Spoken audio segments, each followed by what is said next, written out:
Good morning, my dear ones. How are you? Hope you're doing well today. So I try to make these a little bit ahead of time. I like to have a couple kind of ready to go. And that way I don't miss something if I get busy. The downside of that, though, is that I sometimes miss, I'm not very topical. And so I'm only kind of now getting to the point where these terrible fires in California have been going on for a few days. I haven't said anything about it because all of what I've been saying up till now has been recorded a day or two early. So I just wanted to pause and acknowledge the terrible destruction, the loss of life, the terrible feeling of having to leave everything behind. And watching, sometimes literally just watching it burn your whole life. Anyway, it's just awful. I'm sending love and prayers and thoughts to everyone there. I would encourage anyone, if they can, to, even if it's just $1 or $2, find a way to donate, to the Red Cross, some reliable charity who has a record of actually getting money and relief to the actual victims. I noticed this when there were floods in North Carolina a couple months back, and then I'm seeing it now with the fires, and I want to talk about it. I normally try to avoid anything even remotely political, but this isn't super political as much as I think it's just a matter of how we treat each other and how we want the world to be when we might need help.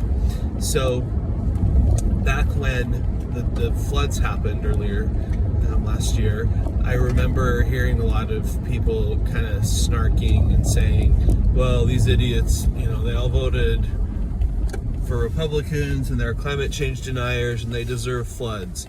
And now I'm hearing, similar things as far as the fires in California. It's just from the other side. Well, this is what you get when you vote Democrats and they don't care about governing. You should have.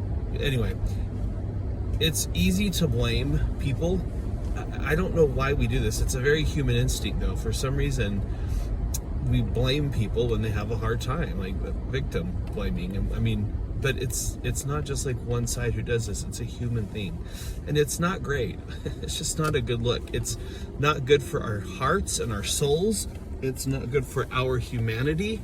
It's certainly not good for the people that are suffering and who we're blaming, but I really think this is one of those things that hurts the blamer more than the blamee. This is the kind of thing that is worse for the giver than the recipient, because it just deadens you to empathy, to compassion, to human understanding. Surely all of us ought to be able to understand on some level what it means as a human being to lose everything that you have, whether that's to a fire or a flood or something else, hurricane, whatever. I don't like this world where we are beginning to only give, not beginning, so this is we're well into this, but where we only give sympathy, or where we want to base our sympathy on what political team we think that victims of terrible disasters are on.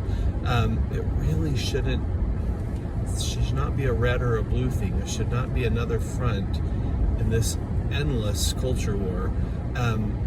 When someone is in a terrible situation, we ought to be able to just respond on a human level with empathy, compassion, gratitude. It's not us. There's an old saying that people used to say a lot that I think is valuable. It's there, but for the grace of God go I.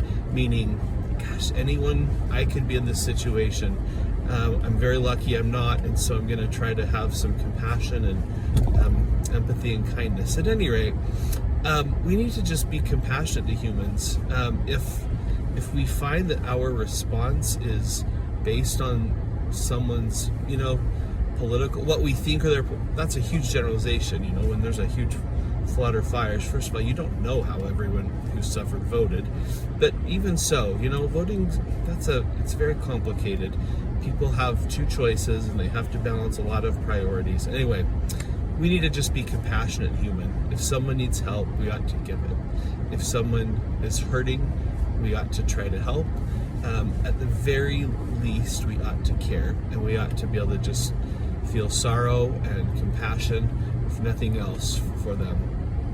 That's really important to having a happy life, because if you are doling out your humanity based on someone's political beliefs or their perceived political beliefs, you're building a cage around your heart, and that will not be a happy way to live. And I do so want you to be happy. So sending prayers and love to those of you who are suffering right now in any way, and sending love to all of you.